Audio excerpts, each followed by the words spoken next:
This episode of Is This Adulting is brought to you by our Patreon supporters. I want to say big thanks to our new Patreon supporter, and I am not calling them this. This is their username, Gutter Trash. Thank you so much for your support. We really appreciate it. If you'd like weekly bonus episodes, as well as coloring sheets, Mad Libs, you name it, you can head on over to patreon.com/isthisadulting. Thanks.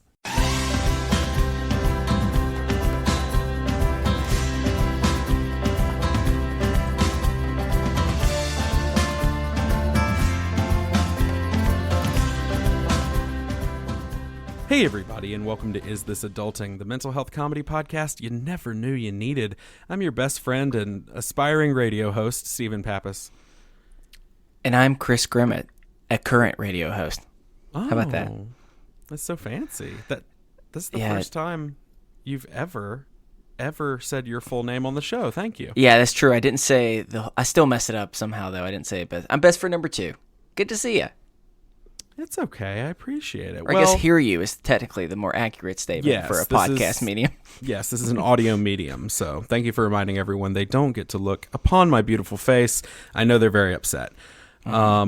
Well, this is the kind of great banter that you all come here for, I know, but you don't want to hear us talk anymore, at least not by ourselves. So we have another best friend with us this week. He is a voice actor. You all know him as the voice of Night Vale Community Radio on the immensely successful podcast. Welcome to Night Vale.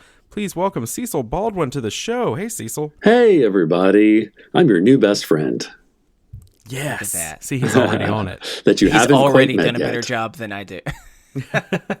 Well, they're gonna meet you real fast. Before we hop into the mental health check-in, we'll get into it. But do you want to tell people where they can find you on the interwebs, your project, and or your home address? Sure. You can find me. I think I've unified all of my social media, Instagram and Twitter, at Cecil Baldwin III. That's Cecil Baldwin III, as I am the third of my name. House of Baldwin, Twitter, Instagram. You can also find me on Facebook at Cecil Baldwin. Yeah, I think that's it. What about Google Plus? Are you on that? I don't think so. Social no. media. Okay. No. All right. You've missed out. It's pretty killer.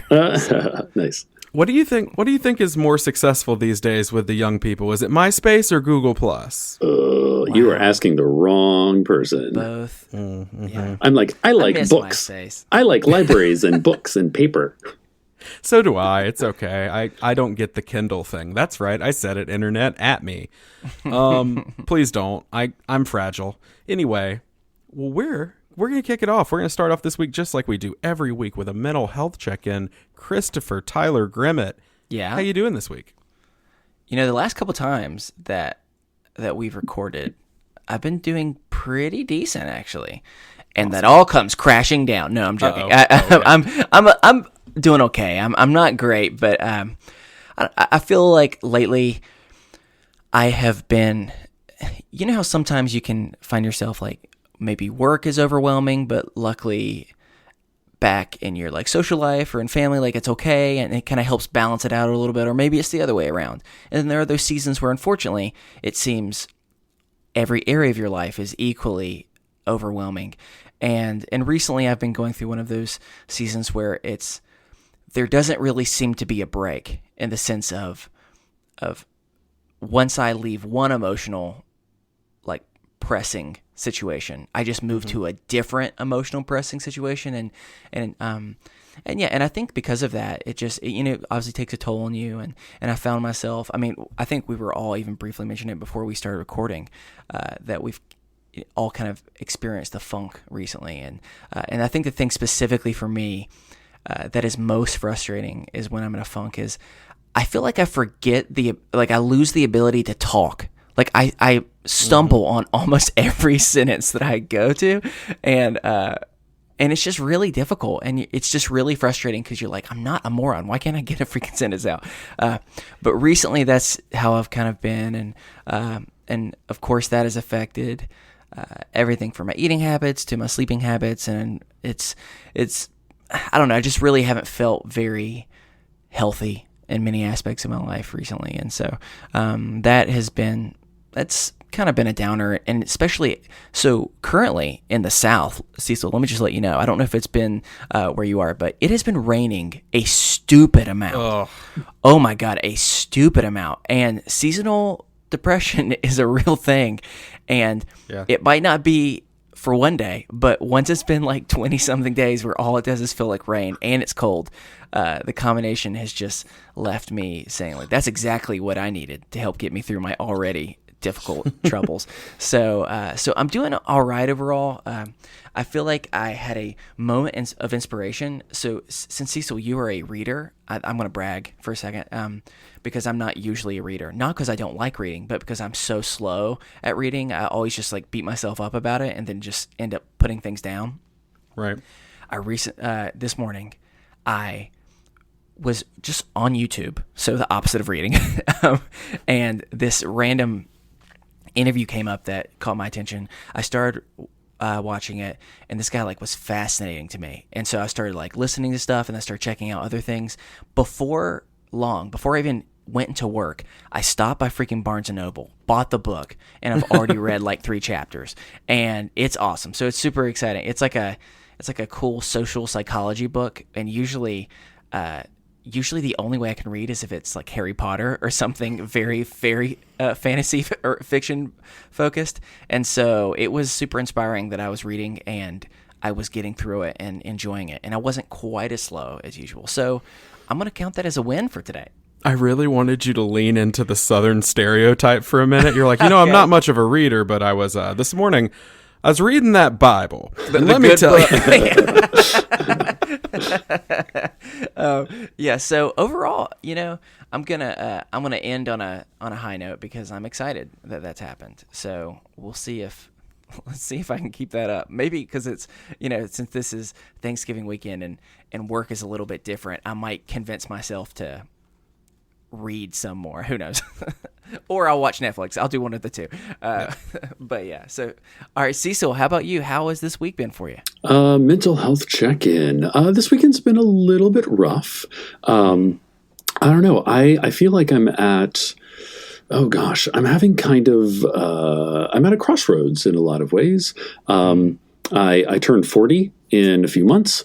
Night Vale has been going on for 5-6 years now, which is really admirable, but it's also, at this place where we've gone so much farther than we ever thought we would ever go. So I think there's like a voice in my brain that's just cranked up to 9. That's just like, okay, what happens? What happens now? What next?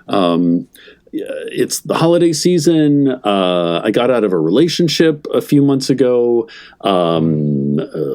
We have some tours lined up, which I'm really excited about.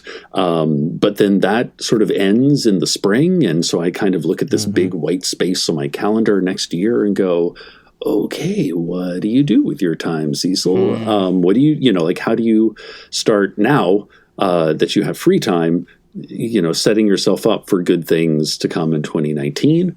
There was a death in my family really recently that I'm still kind of wrapping my brain around.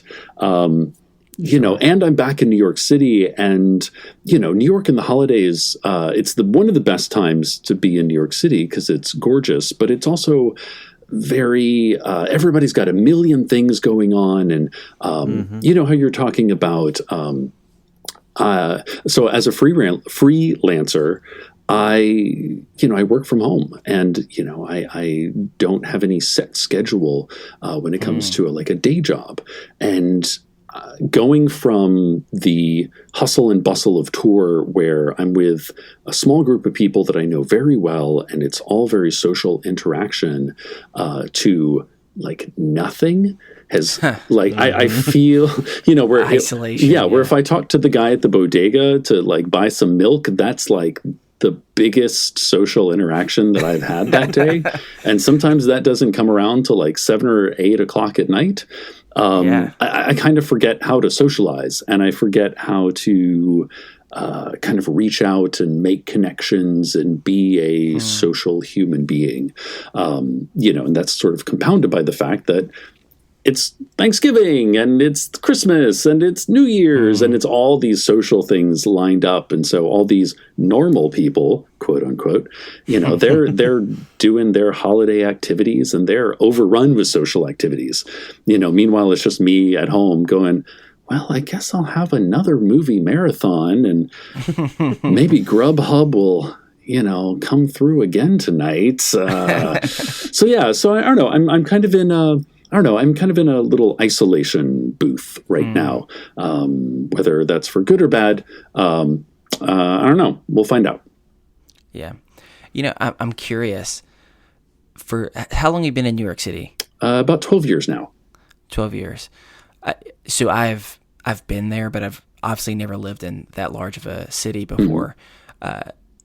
I'm curious, what is it like to experience isolation when you were both simultaneously alone and surrounded by more people than almost like any other city in the world? Like, how is that? Yeah, it's I grew up in Knoxville, Tennessee, so I grew up in a pretty mid-sized, suburban kind of environment where you kind of had to make your own fun, I guess. And I went to college in Peoria, Illinois at Bradley University, very similar. But to go from that to a major city such as Washington, D.C. or New York City, which is where I've been, for the last 12 years, it's I don't know. There's this double-edged sword where if it's 2:00 in the morning and a friend of mine texts me and says, "Hey, what are you doing? I'm at a bar and it's fucking crazy. Let's come out and get drinks." And I'll be like, "Yeah, I think I could do that. I can throw on some shoes and go out at 2 a.m. and have a crazy social night." However, you go through these periods where, whether for financial reasons or for social reasons or mental health reasons, you kind of pull it back. I live in Williamsburg, Brooklyn, which is a very hip happening area. And sometimes I just don't want to put on the hipster body armor that, deflects all bad vibes, can walk down the sidewalk and, stare you down and, deflects crazy, like that sort of New York City madness that, you're bound to run into. Sometimes you just don't want to deal with it. So, I have a tendency to homebody up and really, become a couch monster. I understand. Well, Cecil, let me just let you know, this is my gift to you since you are one of my new best friends. If you ever feel like you need to get out in Brooklyn, but you don't want to be judged by your looks and style, then I will come and I will distract everyone with, as I described to some people, I feel like I'm the equivalent of a model that specifically is only in Old Navy catalogs or like Sears catalogs, which is a sad reality, but it's my truth, unfortunately. And so if you ever need that shade to go somewhere, I will soak it up for you. Right on. I may call on you to do that. Okay, I will. All right, Steven, how about you? How have you been? Good. That's it. No, and that's it. Yeah. I've been surprisingly good lately. My brain is, as I told y'all beforehand, frazzled. I'm going in a million different directions. I've got a lot going on, but a lot of times when I come on here, I've got so much going on, and because that comes from the fact that we're now up to about 4 jobs outside of the podcast. So I'm running around all the time, going to different places. And then I'm doing stuff in my spare time to help produce other shows and stuff like that. And so I get all that going. And on a bad week, that is hard. And it's still hard on a good week, but it's exciting hard in a way. Like, yeah. And that's one of these weeks. Like, usually when I share, I talk about it and I'm just like, and oh, woe is me and blah, blah, blah. But I think that the medication adjustment I had like 8 or 9 weeks ago, we doubled the dose. And I think it's finally working. Even Nice. My wife has realized and seen something different in me in the last 3 or 4 days even, specifically. She's been like, it's weird, like you're happy. Like, She said, I don't mean to like be that way, but like you seem really content and happy and like not as anxious. And I have my moments, but I'm feeling really good. And so like, yeah, I've got a million things going on, but at the core of my being, like I find myself able to stop and enjoy moments, which I haven't done in a very long time. I just, a cup of coffee is finally what it used to be, which is more than a cup of coffee. Like it's me like experiencing something. As weird as that may sound to some people, warm drinks for me do that. Like just like something about the cool air and like a warm drink, and like I can enjoy a moment of just like, you know, and it's been that for about the last week. So it has been it's been good. Yeah. Steven, I just want you to know that I am imagining right now, like you with a warm cup of coffee, like just one of those Folgers commercials, like just staring outside the window. Not the weird one where the guy's overly affectionate with his sister, though. Not oh my one. God, yes. Cecil, have you ever seen that one? I think I have, actually. Okay, good. That will be a whole other conversation another day. Yeah. But, hey, Folgers, no. There are many reasons why we should tell you no. Like but you are in this sending case, mixed messages. we are going to specifically focus on this weird And we relationship. live in North Carolina, where I shit you not, it is legal to marry your first cousin, but you cannot, Folgers. No. No, not here. We are going to set boundaries. Oh. But yeah, You got your old Yeller voice on. Go on, get Folgers. yeah, right. That's Go on. exactly what it is. That's exactly what it is. But as they say, the best part of waking up is being in love with your sister. Right? Yeah. I think that's what the slogan was. Oh my God. Well, as always, if you have a mental health check-in you'd like to share, or an idea of how we can encourage you throughout the week, we will remind you. If you can't tell, we are not professionals. But, you know, and especially if you need to seek help, please contact a mental health professional. Or if you're in crisis, please contact the National Suicide Prevention Lifeline. You don't have to be in crisis to talk to them. They will just talk to you if you just need to share with someone. But if you want to share with us, know that we do read every email, even if we don't get a chance to respond. So if you want to shoot one over, it's isthisadultingpod@gmail.com. All right, well, we are going to move into our first topic. I think I know what this is. Christopher, Yeah. what are we doing? It's Thanksgiving time. I have a feeling this has a theme. You would be right. So this is what we're going to do. This is a game that, or it's not even a game. I don't even know what you call this. I don't know what it is. It's like a thought exercise.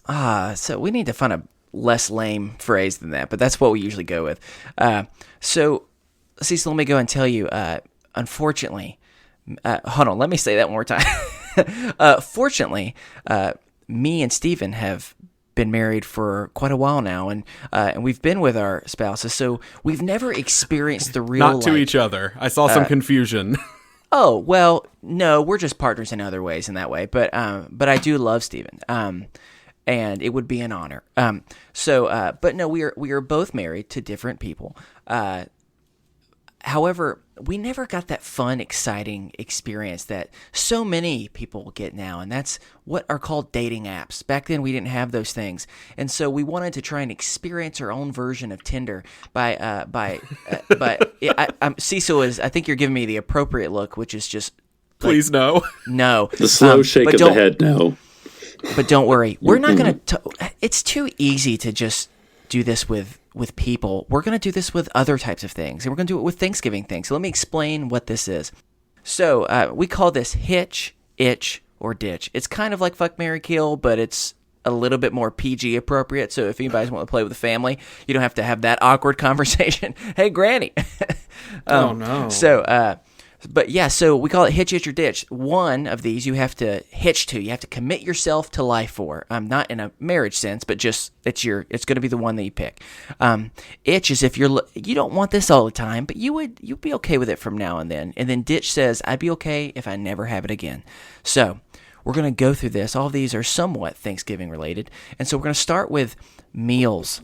So we're going to do Thanksgiving meals, and there are different types. There's Thanksgiving lunch, Thanksgiving dinner, which is not the same thing because Sometimes people have to go to 2 for either family reasons or maybe their parents are divorced or whatever it might be. So there's 2 that you have to go to. So it's really second Thanksgiving, which everyone has had to experience before. And then there's Thanksgiving leftovers. So we're now going to go with hitch, itch, or ditch. Stephen, why don't you start us? And we'll start with, what are you going to commit to? What's going to be your hitch, your ride or die, so to speak? Well, it has been no secret on this show where I stand on leftovers. It is true. Cecil, you may want to brace yourself for what you're about to hear. So here's the thing. I argue that leftovers are better than any meal the first time around. I don't reheat food ever. That's the confusing part. Not that leftovers are bad, because leftovers are good, but the fact that he only eats leftovers cold all of the time. Yeah. There was a lot of love for me in our Facebook group, though. I had That like is 30 true. people stand behind me on this, so... I was surprised how many people came to your aid of just saying, no, what's the point of reheating food? Not I. So exactly. I was impressed. Okay. It's time consuming. And it changes the Sure it molecular is. structure of the food. So, so leftovers for life, man. Like, yeah, absolutely. I would never eat another Thanksgiving meal warm if I had to, if it meant leftovers forever. Gosh. All right. That's your go-to. Cecil, where do you stand on this? Which one are you hitching? I think I'd agree. I would definitely hitch up with the late Thanksgiving dinner, the post dinner leftovers, because you can heat it up if you want. You don't have to. Right. You don't Thanksgiving have 3. Yeah. You don't have the pressure of putting together a full plate. You can just kind of go to the stuff that you like. That's true. That's a very, very good point. That's not something I'd even considered of And saying you don't put that have apple the obligation. Yeah, put that apple pie next to the stuffing, next to the why not? Go live your best life. That's a great idea. You make a leftover sandwich. Yeah, that's that right. has just all sorts of things on it, y'all. Yep. It's Unconstrained. Yes. Well, let me tell you, this is a difficult decision for me because my go-to is I want to pick Thanksgiving leftovers because I love them so much. But I'm going to have a sappy moment for a second. oh god. And that sappy moment is going to say, you know what? I'm going to pick Thanksgiving lunch because it's first Thanksgiving. It's the one you've been waiting for, you've been looking forward to for a long time. You have not yet experienced the regret of why did I get this much on my plate. You just get to enjoy the first parts of it. And it's fun because you usually get to share that with someone in your life that's important, whether that's family or friends. And so I'm going to go just from the nostalgia of the first one. It's been an entire year, and so it's finally that moment. So that's why I'm going to commit to that one. But it was difficult because leftovers I do deeply love. But Stephen, now we're going to go. Which one is going to scratch that itch for you? First Thanksgiving or Thanksgiving 2? Thanksgiving 2 Electric Boogaloo. Yeah, I was going to say Electric Boogaloo. Yeah, that's what I was going to go. Thanksgiving 1 is you can't beat the original with a sequel unless it's Thanksgiving 3. This metaphor is off the rails. Now, wait, what are we defining as Thanksgiving 1 here? Yeah, I would say that's a really good question because, Stephen, because I think I'm a little bit lost. I would say also, Stephen, I am pretty positive that what you meant was not the first Thanksgiving. What you meant specifically, the first Thanksgiving had a lot of problems. Problematic. Yeah. No, we're talking about specifically. Many people often have to experience 2 Thanksgivings at some point, whether that's the same day. Sometimes, for whatever reason, a lot of times you even just have one, and then you end up having like a Friendsgiving, or you end up going to the neighbors or something, and with the second one, you end up being so full that you're trying to figure out how to handle without being rude. Gotcha. So this is what we mean by Thanksgiving 1 and 2. So Thanksgiving like 1 is early Thanksgiving dinner or meal of the year. Yeah. For me, it's I'm gonna scratch that itch with the Thanksgiving 1, just because it's nice. Because as you said, you aren't in a mode where you feel terrible yet because you've eaten just nothing but garbage. And I'm sorry, yes, I'm going back for a 4th serving of macaroni. Get off my case, Grandma. Sorry, I got really That what came from the heart, y'all. Grandma's already weird because she was playing Fuck, Marry, Kill with the rest of the family, and so now you're true. already feeling uncomfortable. I love my grandma. If you're listening, just all love to you. And she actually makes me eat more mac and cheese. She just forces me. Anyway, Grandma that was Pappas, weird. play Fuck, Marry, Kill with Steven. Just for us, okay? I like how. Okay. Anyway, yeah. So for me, it's Thanksgiving one, because, well, I'll explain my reasoning in the next question when I ditch something. Okay. All right. So Cecil, are you gonna go the same as what everyone else has been doing so far, and that's the initial Thanksgiving meal? Well, here's the thing. As a confirmed bachelor who has never had to do the compromise of, going from one Thanksgiving to the next, for me, my timeline on Thanksgiving is a little different. It's the food, it's the meal you make while you're waiting on the Thanksgiving to be cooked. It's Thanksgiving, and then it's the late night leftovers. Ooh. So I've already hitched up with leftovers. Yes. I would, I would definitely pick the actual Thanksgiving as my get together with. Yep. Yeah, like it's the food's fresh out of the oven. Everybody sits down. In my family, we all go around and we just take a moment and we say what we're thankful for without being all weird about it. I don't want to do it every day. Possible. Yeah, it's very possible. I don't want to do it every day, but it's certainly, I could definitely get on board with that. That's my whatever the hitch, snitch, or pitch. Snitch. Ooh, I like that Yeah. one. Snitch is when you get stitches at the end, and That's Grandma right. Pappas Stitch. is specifically Yes, I would the definitely one that stitch up gives those. Thanksgiving. Yeah. I just want you to know there is no Grandma Pappas left, but you can keep calling her that if you want. It was just easy to add those two words together. I know. I was just trying to make you uncomfortable. Yeah, whatever.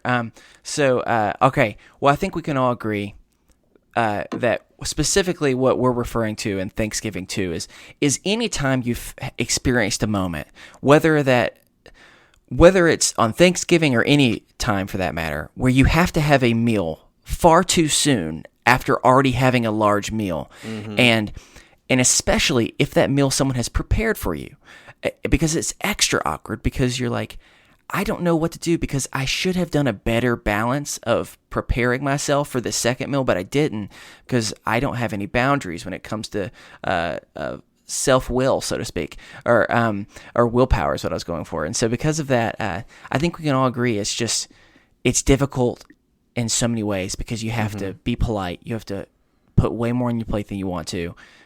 Everyone's had that moment where you are very full, but you force yourself to eat it all, and then someone comes around and says, "Oh, would you like some more?" And then you look at them and just say, "Please, dear Lord, don't." And I think we can all agree that if we could, we would all take away that experience for eternity. So we're going to ditch that. All right, we're going to go to the next one. Are we ready? And that is Thanksgiving activities. These are things that tend to happen specifically on Thanksgiving Day for many people. So the first one is watching the very famous Macy's Day Parade. It's in New York City, so I'm sure that you probably have many different experiences related to that. The next one is a lot of people love to decorate for the upcoming holiday season, literally the night of Thanksgiving or somewhere around that time or that Thanksgiving weekend. That's usually a thing that many people do. Many people do before that as well, but that's something that people do.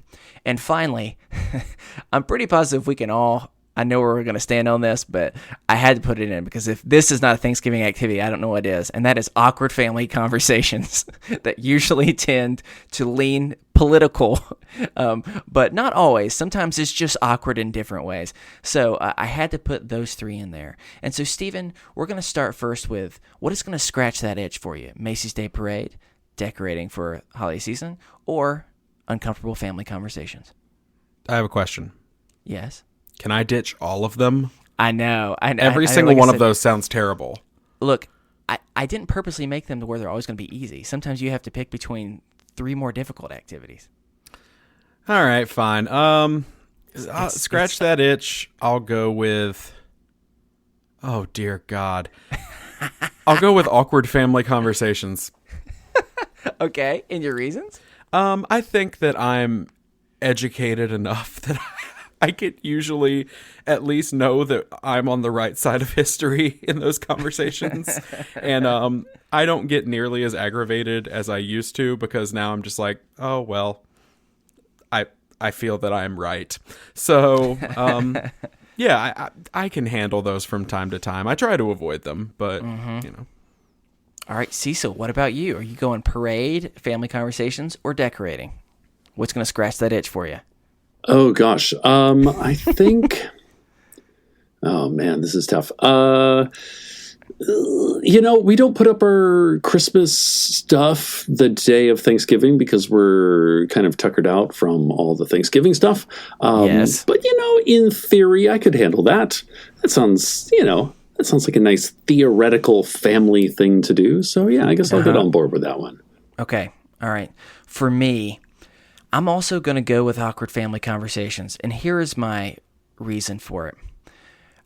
I definitely don't want to do that by any means, but there are some times where either maybe you're feeling extra feisty and you feel like getting into an argument, or even more fun, sometimes you have a family member who shares a very interesting fact or thought process that you've never known before, and you just sometimes get to sit and just observe and go, my oh my, what interesting situation you've got going on.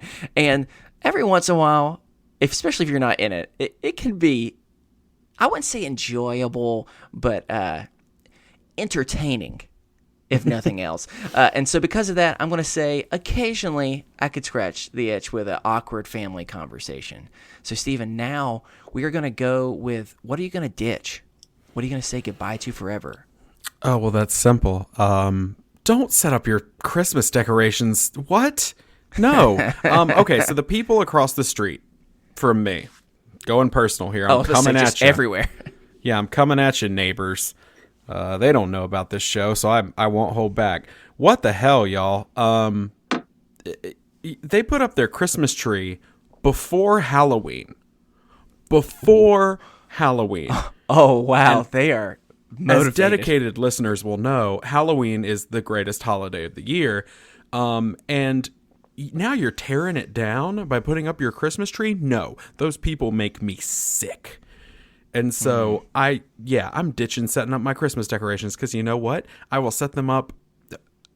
Okay, I'm on the outside. December 1st. That's when I set up my Christmas decorations. When it's December, it feels like, ABC Family's 25 Days of Christmas has started or whatever. That's when it's time to set up the decorations. No more, no less, yeah. It's very judicious. Yes. Yeah. You have thought through this very well. Cecil, which one are you going to say goodbye to? The parade or a family conversations? Well, I think I'm kind of with you, where like the family conversations can just become so grotesque that they're almost like weird sci-fi thought experiments. And especially now that me and my brother and his wife and his best friend have kind of discovered group chat in real time, we'll just be on Facebook group chat listening, to whatever is going on, just be like, can you believe this is happening? Like typing each other back and forth. We're like, oh my God, if he says this one more time, I'm going to get up and, throw the turkey across the room. So that's kind of a maybe. That can be fun. But honestly, I've not gotten up to watch the Macy's Thanksgiving Day Parade since I was like 7 years old. Because that thing starts at like 6 a.m., 7 o'clock in the morning. And inevitably I've flown home. I'm like all jet lagged and tired. And, I'm more of a wake up around noon kind of guy, especially when I'm on vacation. So yeah, I would definitely ditch the Macy's Thanksgiving Day Parade. I've seen the shenanigans in real life. It's crazy. honestly, nothing beats going to the Upper West Side the night before when they blow up all the balloons, because then you can just kind of wander around and, kind of look at everything close up, and then leave. Yeah. and not have we to saw them all. We're great. Yeah, and not have to worry about, pushing your way to the front of a crowd or, standing in line and waiting, out in the cold, or if you're somewhere other than New York, getting up at the crack of dawn and, sitting through what is essentially a 6-hour long commercial. Mm-hmm. Yes. No matter how well it may be produced, it is a song to capitalism. Oh, that's hilarious. It's just a big capitalism military parade is pretty much the equivalent of what it is. Yeah, kind of. But let's see here. So I am also going to ditch Macy's Day Parade, and there are a few reasons for that. Well, you've gone on record with your hatred of parades. Yeah, one, because I would say parades might be my top 3 least favorite things of all time. 2, it's bad both if you're there or if you're not there. So if you're there, the crowds are overwhelming. Usually parades are either too hot or too cold, because rarely do we have parades in pleasant times of the year. We always have them in 4th of July where it's 112 degrees, or it's the deep, bitter, cold, and sharp wind of November. So that's another thing. And then also, parades, as I've said this before, and I'll say it again, they are slow. They are so slow. Why are they so slow? I understand people are walking, but I feel like I can walk faster than how fast they walk. And I don't want to see 17 different high schoolers playing in their bands. Like, no disrespect. I think marching bands are very, very impressive. Chris is a things. big proponent of taking the arts out of schools. Oh God, that's so. It's a joke. Sad. It's a joke, y'all. My wife's a theater teacher. We love the arts. Yeah, I was very much in arts, but still, not in that setting do I want to watch it. I'll watch it in a different setting. So all around, no way in the world am I going to do it. So that's why I was going to. So I think, are we all in the same place for what we're going to hitch or no? Oh no, not you, because you went different. So what are you going with? I'm stuck hitching the parade. Oh my gosh, are you kidding me? Yeah, and here's why I'm going to hitch the parade, because everything sucks and I didn't have a better choice. But also because I don't watch the parade anyway. I put on the parade in the background and eat all the appetizers. Take one look at me, you can know that's what happens. So that's my Thanksgiving. So yeah, parade's fine. I just drink beer and eat dip. So you're just trying to avoid it. That's really what it is. You're just not paying attention. Okay. Yeah, exactly. Okay, so Cecil, which one are you committing yourself to long term? I don't remember what the options are. Wait. Oh, yeah. I was committing to, even though I've actually never done it with my family, I think putting up Christmas decorations seems very lovely. I'm with you. There's the complication part of, wow, that's a lot of manual work to be doing when I'm so full. But out of those 3 options, but you know what? I like certainly the best. I like an activity. It keeps things going. If crazy Uncle Richard starts to get a little too crazy, they'll be like, hey, here's some lights that you can untangle. Go why do that. Why don't you do that for a while? Yeah, there you go. Purposely, you unscrew one of the lights just a little bit. Oh yeah, and then give it to him. And don't he's trying think to I haven't done that the entire time. You gotta do what you gotta do. Gosh. Yeah, well, you know what? This was a small taste. I think I want us to keep going so we can make sure that we talk about some other stuff. But yeah, that was Hitch, Hitch, or Ditch. I think we're all on the same page for the most part, right? Except for parade. Yeah, some variations there. You're more passionate about the parade than I'm so passionate about the parades. My dream is to be in them. No, I hate parades. Let's be honest. You are part of the pro parade lobby. I've always known it. You're part of the big business, big parade. That's what I'm in the part pocket of big parade. Y'all, watch out for me. Big parade. Anyway, we're gonna be right back with more Is This Adulting? Hey everybody, best friend Stephen Pappas here. It's me, and I have a few weekly announcements. So, first off, happy Thanksgiving. If you're listening to this, it is Thanksgiving 2018. And if you're listening to it in the future, hello future people. It is so good to see you. Just want to let you know there's a few exciting things going on. So, we are going to be holding the second annual 12 Days of Adulting. Everyone's excited, and by that I mean we're pretty excited. And we are going to be recording those coming up here in the next few weeks. So we have extended the deadline. If you want to send any items or gifts, cards, whatever, to be unboxed on the show, you can send those to P.O. Box 1441, Matthews, North Carolina, 28106. Address them to Is This Adulting Podcast, and you can send those as long as they get to us by, here's the kicker, they gotta get to us by Wednesday, November 28th. Boom. If you can get them by Wednesday, November 28th, which I know is very, very close, then we'll love you, and they will make them on air. If they get there later, it's gonna be okay. It's gonna be okay. Don't worry. We'll unbox them later for your listening pleasure. So yeah, that's happening. Also, in preparation for the lovely 12 Days of Adulting, we will be holding the second annual Adulties, which is our award show. If you would like to participate in the audience choice category of the Adulties, then you can head on over to facebook.com and just get on in those Is This Adulting best friends, y'all. We're going to hold polls in there, and we are going to see how you all would have voted in every category. So, those are the announcements. And you know what? While I'm here, let's talk podcast recommendation time.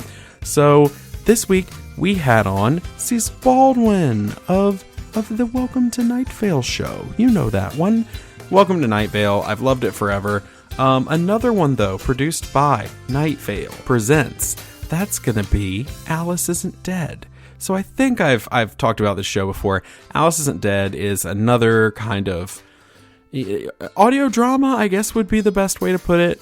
It's very, very good. The writing's great. It is written by Joseph Fink, who writes on Welcome to Night Vale and co-created it with our previous guest, Jeffrey Craner. It has Jessica Nicole, who I just love and would love to get on the show one day. Hey Jessica, if you want to come on the show, you just let me know, friend. So yeah, definitely check out Alice Isn't Dead. It's great. Alice Isn't Dead, the novel, just came out last month, I believe. So definitely pick up the novel and help support Night Vale Presents, because they're putting out awesome content. All right, y'all, this game we're about to play, it got weird. It got real weird. So just trust us. We love you. Back to the show.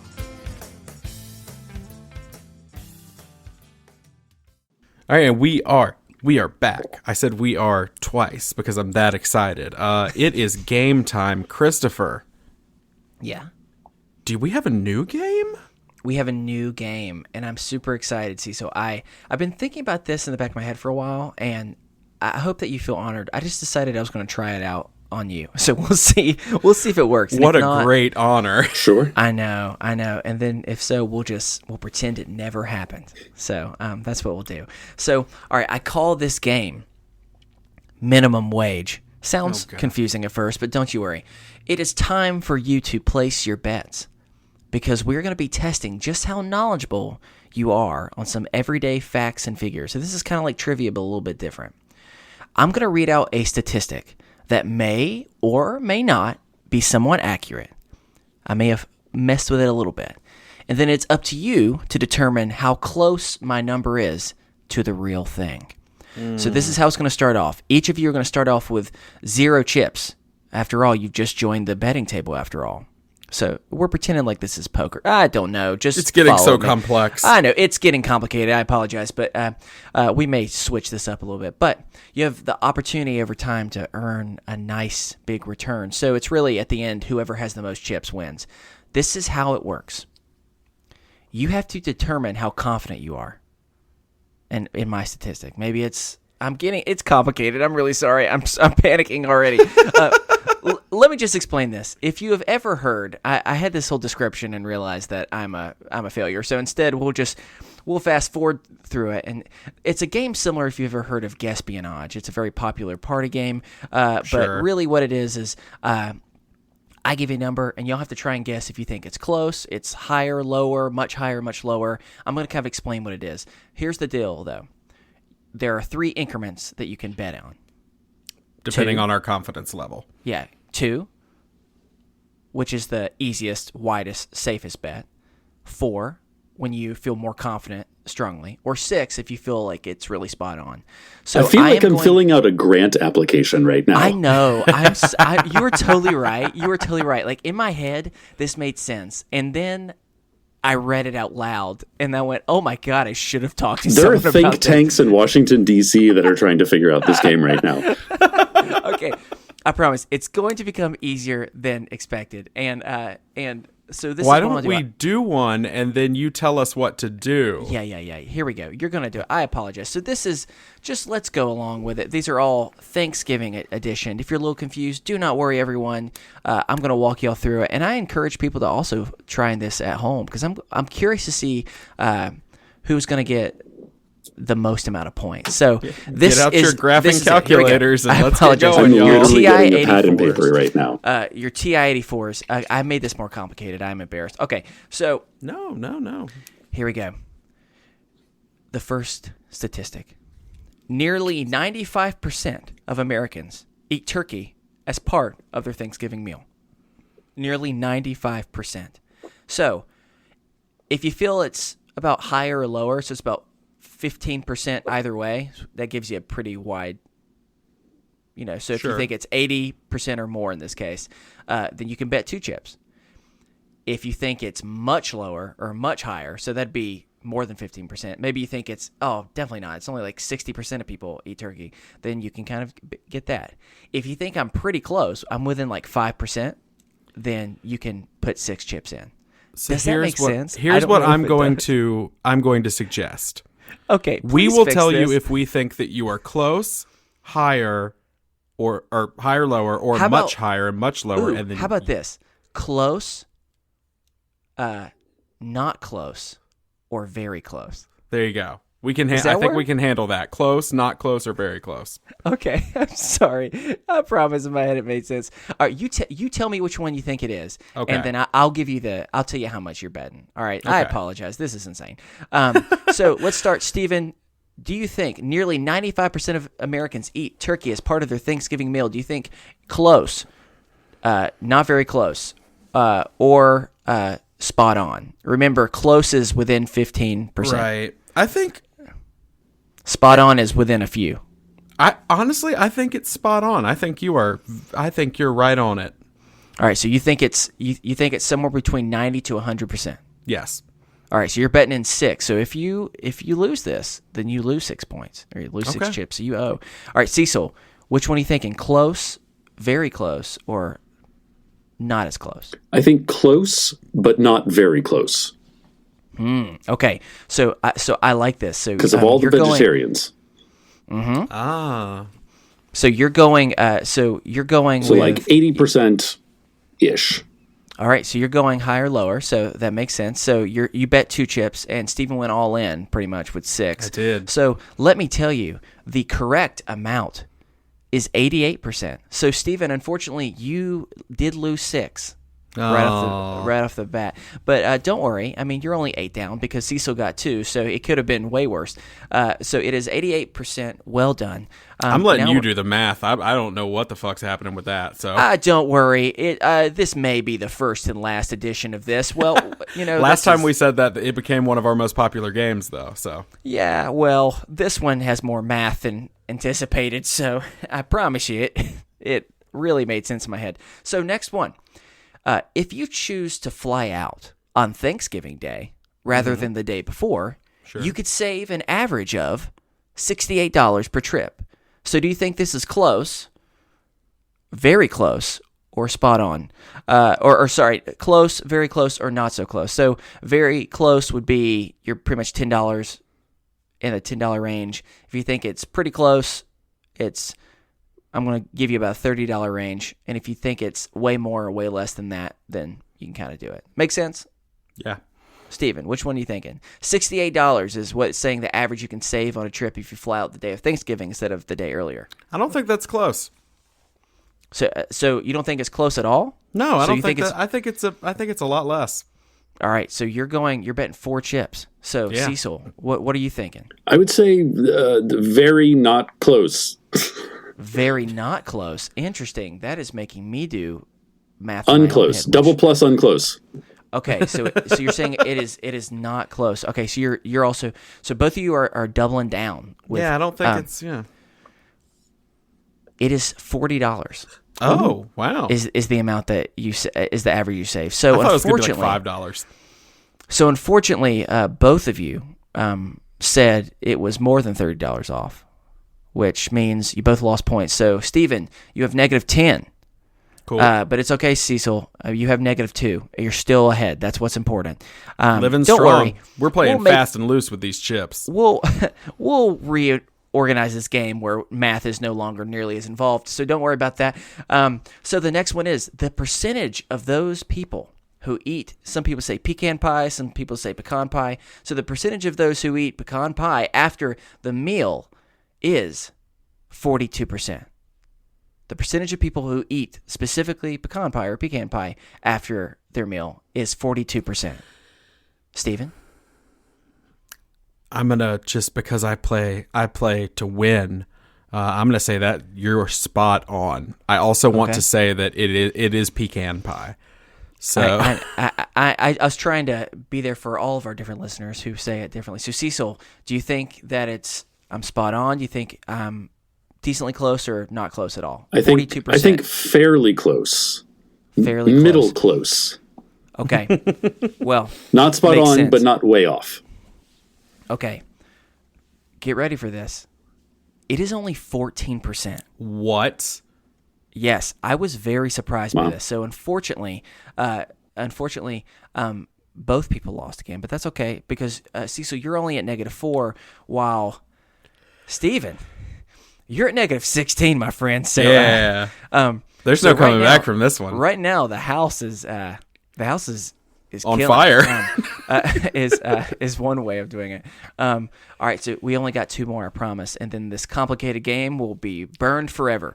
And then I'll just write about it in my diary of all the embarrassing ways I can feel about my game. So next one is 32% of Americans will have more than 12 people at their table for Thanksgiving. 32% of Americans will have more than 12 people at their table. That's a big fucking table. You know what? I think I've got a better idea of saying close, very close. Why don't you tell me percentage-wise what you think it is?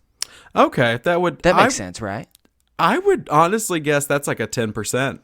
So you're thinking it's 10%. Okay. Who has that many? So you're saying it's very off. It's more than 15% off. Yeah. So you're betting in 4 chips. All right. Cecil, what about you? How percentage-wise, what do you think? I say The spot Americans- on. Spot on. Okay. Well, the answer, Cecil, you're in the positive because it's 28%. You were 4% off. So well done. Because think about all those people that have to go to 2 and 3 Thanksgivings. You know. Yep. I mean, it's a lot. And so with that, Cecil, it's okay because you are back up to 2. Yeah. So don't worry, because Steven is at -20. So I am truly shocked. And this is the last one. Clearly, cool. Cecil, you've already won this, but let's just go ahead and get through, and then we'll stop thinking about this horrible game. In 2015, 23 million Americans traveled more than 50 miles on Thanksgiving Day. Whatever that can be, by car, train, bus, whatever it might be. In 2015, 23 million Americans traveled more than 50 miles on Thanksgiving Day. So, Steven, how many do you think it was? Honestly, more than 50 miles? More than 50. My gut would say like 70 million or like a high number like that. So you're saying... I don't think that's close. Okay, so you're saying... and remember, I said on Thanksgiving Day. just for clarification. Yeah, I'll give you that. Okay. All right, so you're saying much higher, it's significantly more. Okay, so you're going all in with 6, so you're going to see if... Okay, so Cecil, what about yourself? What number do you think? Yeah, I'd agree. Like to get from one end of Knoxville to the other, that's like 50 miles. So, right. I would say the number is probably going to be higher. Okay. You're both correct. It's 47 million, which is still smaller than I expected. Still lower than I thought it would be. Yeah. But with that, Stephen, you now have negative 16, so congratulations. And Cecil, you got 6. Yeah. Well done. So congratulations for winning this game. I think you can now put on your resume that you and only you have both played and successfully won this game. I apologize to all, including the makers of Guespionage, who inspired this game, which I promise you, it's a very fun game, and somehow I've made it bad. But you know what? We were working out the kinks there at the end. There were beta There's testing. Here. It started getting a little bit better. But here's just a fun fact. So out of the total possible chips that you could have accumulated, you could have had 18. So, Cecil, you did pretty good. Yeah. You had 6 out of 18. Yeah. It's a third. Stephen, I did not account for having almost negative the same amount. But you had negative 16 chips. So, what can I say? Well done, Cecil. For anyone who is listening and somehow understood that game, then please let us know what you got. Remember, you know what? Never mind. Just don't do it. I don't want any more reminders of how embarrassed I am. I'll see you later. Bye. All right. Well, Chris has left the show, and we're going to move into our final topic. Can we do another mental health check-in? I feel like I need to now. No, but we are going to chat some a little more serious stuff now as we get going. So before we get started, I'm going to let Cecil introduce the topic in a second. Before we get started, just based on where I would imagine this conversation is going to go, content warnings for anyone listening, just so that we can make this as safe of a space for you as possible. We will be discussing death, specifically death of family members. I would imagine. Anything else you can think of in there, Cecil, as far as something people should be on the lookout for? No, I think that's a big one. Yeah. Sure. Okay. Well, I'm going to let you introduce the topic, and we'll have that discussion. Sure. My father died in the past few months, and I come from a pretty small family. And honestly, I have never had to personally deal with the ins and outs of a family member dying myself. It's always been sort of more distant relatives, or it has been an uncle who was much beloved, but there were, family members taking care of business. And this was the first time that I have been put into a situation as an adult where decisions had to be made and things had to happen. And I just wanted to throw that out as a topic as to what are people's experiences as sort of having to adult up and actually be the one in charge. Yeah. That's, well, I think I can go on that a little bit. So Cecil, you don't know this. The reason this podcast got started is I had a mental breakdown almost 2 years ago. My father passed away on New Year's Eve, late New Year's Eve to New Year's Day the night before. So New Year's Eve, of 2016. And that's how this got started. I handled everything, though, super well for those first few months before I let it sink in. So my experience with it is, I come from a large family, extended wise, and they're all very close. My dad had 3 brothers, and all the cousins. I'm Greek, big family. But my immediate family was my mom, my dad, and I. I have no siblings, so we had a very small individual family unit. And for me, at that point, I live 2 hours away from my mom, And so, which is not, terribly far, but I hopped in the car and went up when I got the call. But my experiences with having to like take that experience and like deal with it, what I did was I went into just a mode where I was going to be responsible and get everything done, and I wasn't going to focus on my grief because I didn't have time. I was going to let my mom grieve and the rest of my family grieve, and I was going to be the one. Whether I succeeded or not is, beyond the point. I didn't always, but I was going to be the one who took care of the business stuff.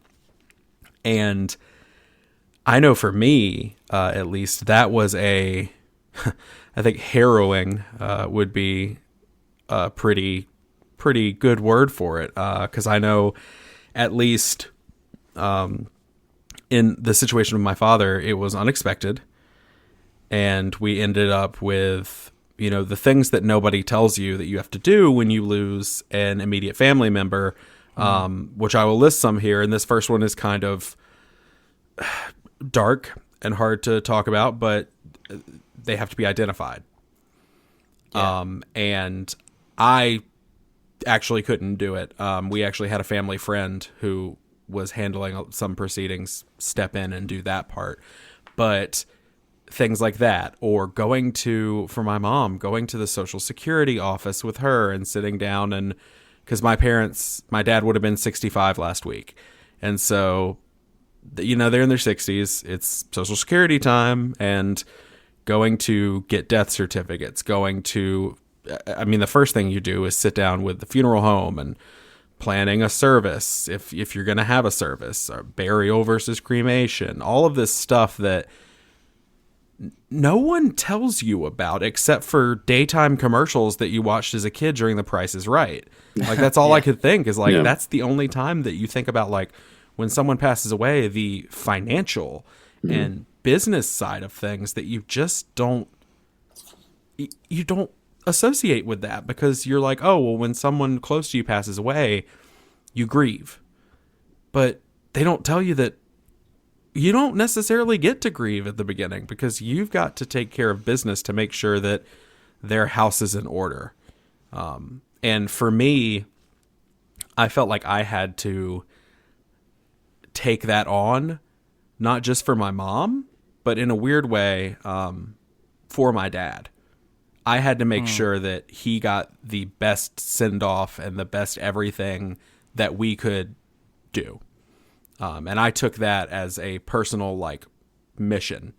I had to handle it. And then I let myself deal with the grief after a lot of therapy.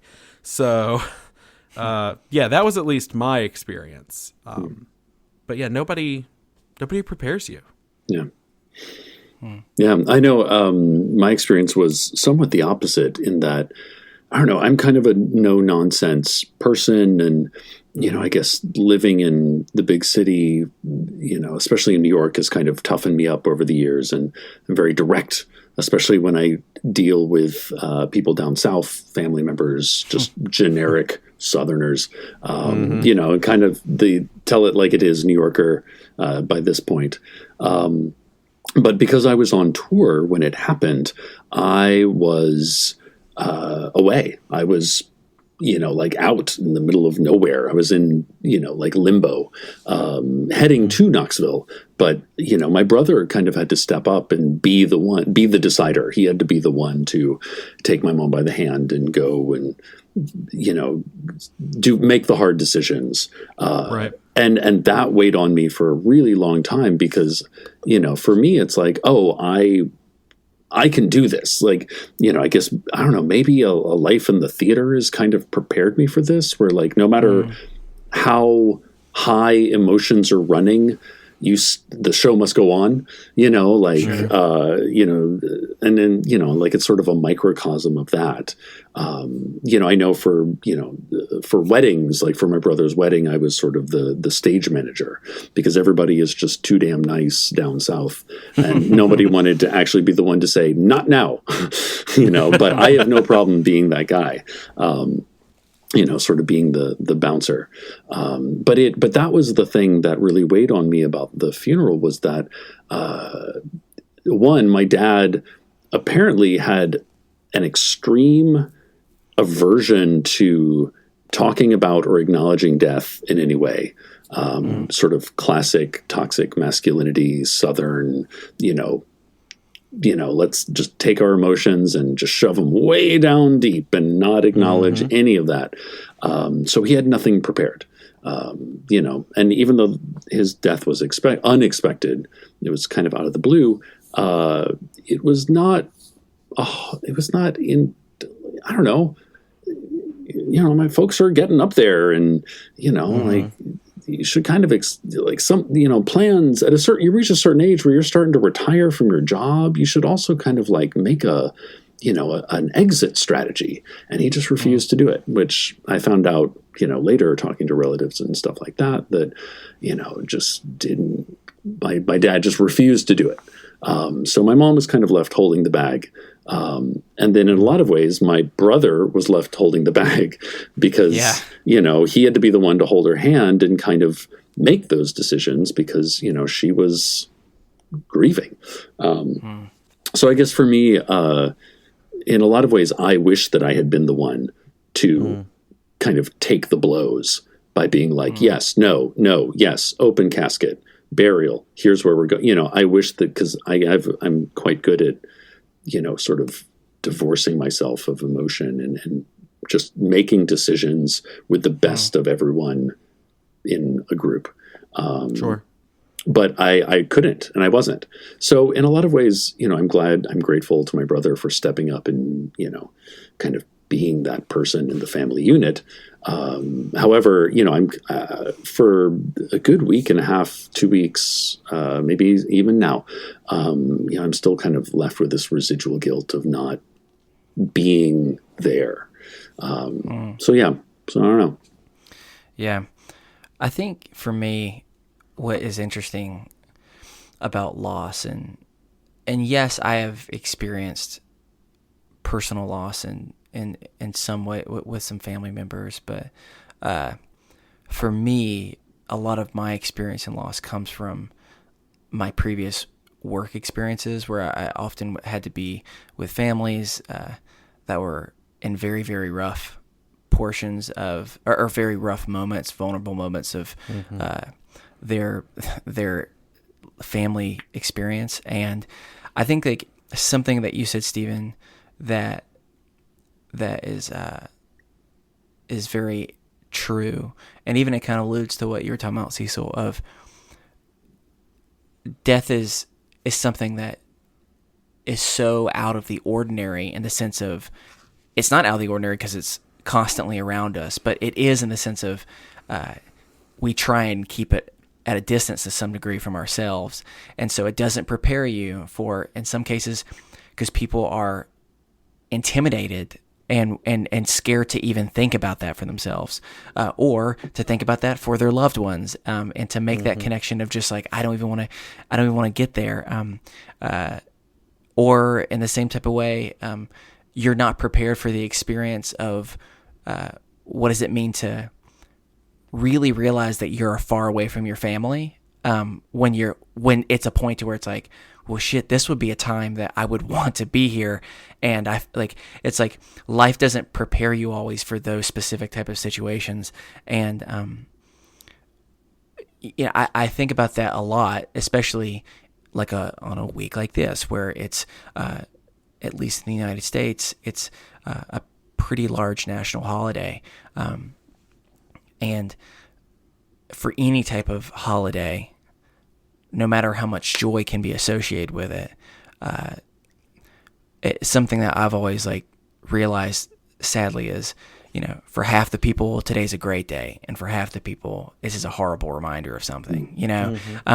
Especially life also doesn't prepare you for, hey, I've tried to mourn and process all this, and then what sucks is then life just keeps going, and so I have to jump back in, and so then you feel guilty about that, and so you never fully process stuff, and then the holidays come, and then you're like, well, shit, now I got to open up this wound that I realized never really healed in the first place.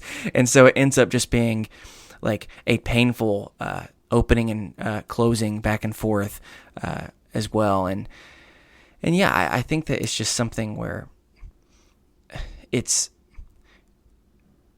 we've talked a lot about mental health today, and it's already difficult enough to talk about that with people, because to do so means you have to like signify weakness. It doesn't have to be, but that's the natural instinct is I'm showing people that I'm weak. I'm showing people that I'm vulnerable in this moment, and I have to protect myself from this cold, hard world, which, don't get me wrong, it can be cold and hard, that's for sure. And then like something like a loss, just like with mental health, rips that protection that you have, and exposes you, quote unquote, to the elements. I feel like I'm getting poetic here without trying to be, but but yeah, I don't know. It's just, yeah. And so, Cecil, I think for me, I just want to extend my best wishes for this season, because I don't know if this is going to be the first larger holiday where you're experiencing this, where you've now had, since you said it's been a couple months, you've had some time to get back into the swing of things, and this is definitely going to take you back out of the swing of things, and make you relearn muscle memories of what traditions and everything looks like in this new time. So I definitely just want to let you know, I'll be thinking about you, and Stephen, obviously I'm going to be thinking about you, and it's just an interesting thing where, man, getting old sucks. Mm-hmm. You know what I'm saying? It's so freaking nice. It's so freaking nice when all you have to do is like just worry about what you're eating. Well, in a lot of ways, how like when you're in high school and, you have to, in a lot of schools, you have to sort of take a class to like, that teaches you like adult skills, like how to change your oil or balance your checkbook or whatever. Which I wish, there'd be one that taught you how to do your taxes would be awesome. But I also wish that like at a certain age, there was like community centers where you had to like start going in and, normalizing talking about this, talking about sort of end of life. Because especially in the West, we just don't do it, Like I kept thinking about like the first season of 6 Feet Under, when the show first came on, and it was all about how sort of death and dying have been sanitized for our protection in the West.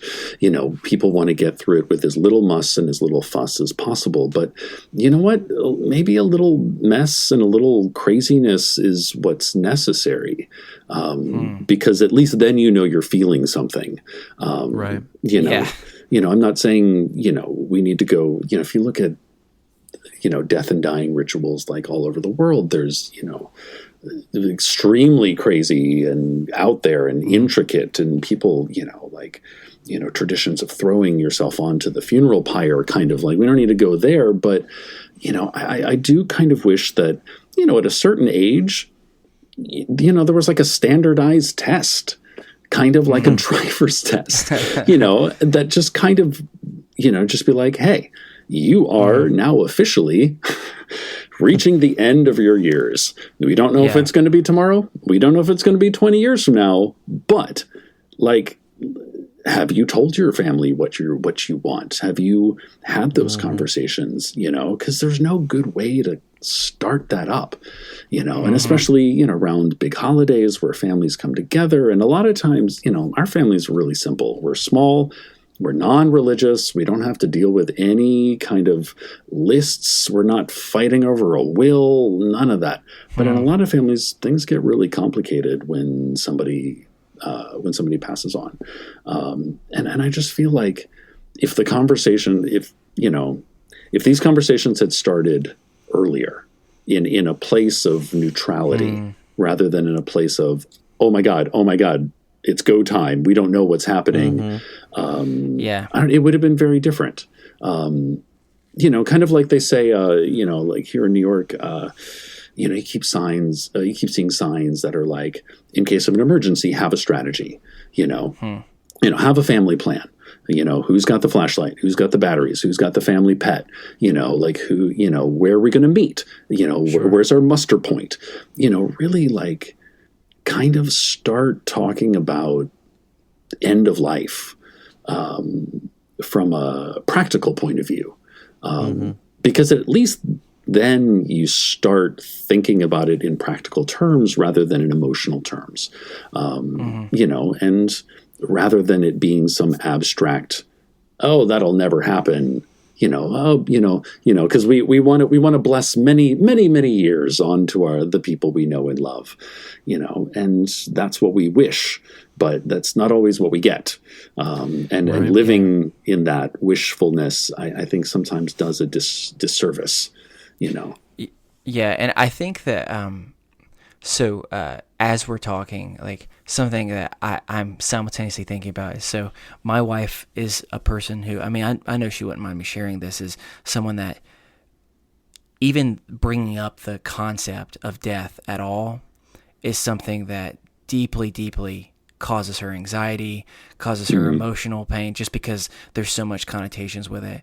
And I think, I don't want to make this too simplified, but I think that in the same type of way that by us normalizing mental health, there's a lot of power in being able to, like, I'm going to use a Harry Potter reference. Like, there's a lot of power in being able to say Voldemort, because because when you do, being able to name it. Yeah. Yeah. It's, and then you see, speaking of Harry Potter, what's the people who are able to see, you can only see it if you've seen death. Thestrals. Thestrals. I'm a big old nerd. Yeah. No, I just couldn't remember what it was, but in both cases, it's a very beautiful thought of, it doesn't mean it's not going to still suck. It doesn't mean it's not still going to be super intimidating. But I think you make a great point, Cecil, of if we've had time to prepare ourselves, it gives us the space to actually grieve and honor people when they leave, instead of having to be so stressed about making decisions that suck to have to make. You have the ability to really process stuff. And and everybody communicates differently, well, one of the interesting things coming out of being at home was watching my mom and my mom's brother talk later about this sort of stuff, because my uncle's my uncle's getting up there, and he lives kind of a hard lifestyle, and watching the two of them as siblings kind of have this conversation about, like, okay, here's what I have, here's what you need to do, this is where you need to go, and listen, my uncle's nuts. Like, he is a piece of work, and he communicates completely differently than everybody else on the planet, and it's very frustrating. However, he is also very direct, and even though what he's saying may be misconstrued, and he's trying to communicate in his own way, and it's coming off all wrong, he has no problem kind of saying the hard stuff. So it was kind of interesting after this long weekend watching, my kind of stepping out and sort of listening to my mom and my uncle talk as siblings and have this very practical, real conversation that was like, wow, what we just went through really sucked, because nobody knew what was going on. Nobody had a plan. Nobody had anything prepared. So rather than going through that, let's sit down and have this tough conversation and kind of hash out the details about this whole thing.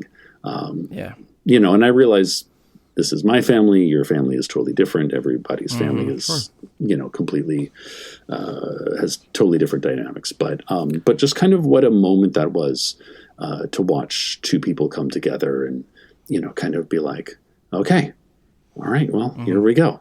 Let's figure this out together. Well, and I guess what's cool about it too is it gives you the ability to, when you have to have that difficult conversation, you get to process it with the person. Right. And so you get the ability to hear what they want, and not everyone always has that luxury. So it's not in a void, it's just like, I think so, and I think my dad would have wanted this. Well, I think he would have wanted this, If you do, if you do have that luxury of being able to, then it can be albeit awkward and difficult, it can still be a very special experience too. So and Cecil, we can start wrapping up with this, but I know to your point of this should be something that you talk about. I mean, the way I kind of look at it after everything that we dealt with of not having too much information, my dad had given us more than it sounds like you may have had, but at least we had something. But the way I view it after that is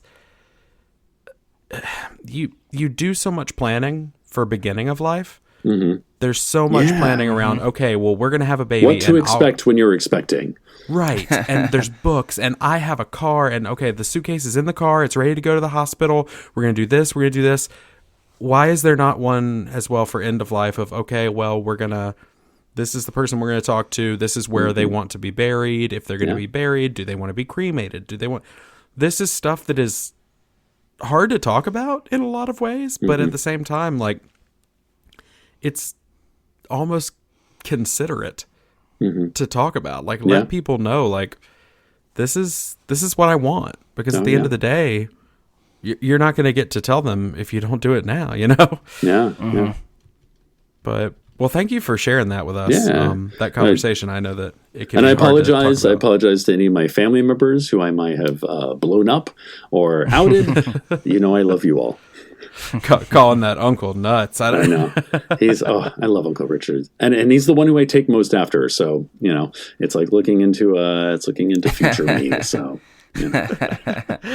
All right. Well, if you would like to send us a topic for discussion or a mental health check-in, or you have anything else on your mind, we will remind you one more time, we are not mental health professionals, but you can send that to us over at isthisadultingpod@gmail.com. You can follow us on Twitter at @isthis_adulting, or join the Is This Adulting Best Friends over on Facebook. There's 600 or 700 people in there, and it's people building each other up. And if you've had a bad day or a bad week or a bad year mentally, it's people who will come in and say, hey, that sucks. Like, they're not going to try to fix you, but they're going to say, that sucks.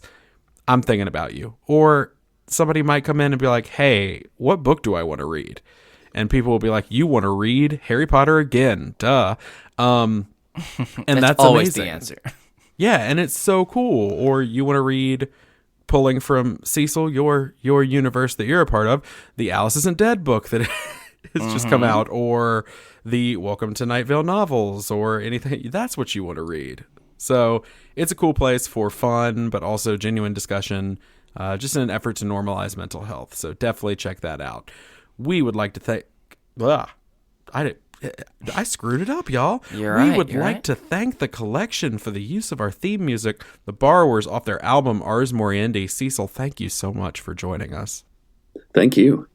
Yeah, absolutely. Do you want to remind everybody again where they can find you? Yeah, check out Cecil Baldwin III. That is Cecil Baldwin III on Instagram and Twitter. Awesome. Well, that's going to do it for us this week on Is This Adulting? I've been your best friend, Steven.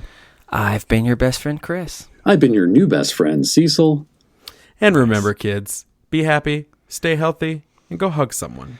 Because you never know, they may be a part of the 2% of people that understood and actually liked my numbers game from earlier, and we're just a lonely bunch, so we need a hug really bad. You are a lonely bunch, and just, I'm not asking you to do a trick for me, Cecil, I swear, but can you just hit us with a good night, listeners? Good night. Oh, yeah. Oh, yeah, sure.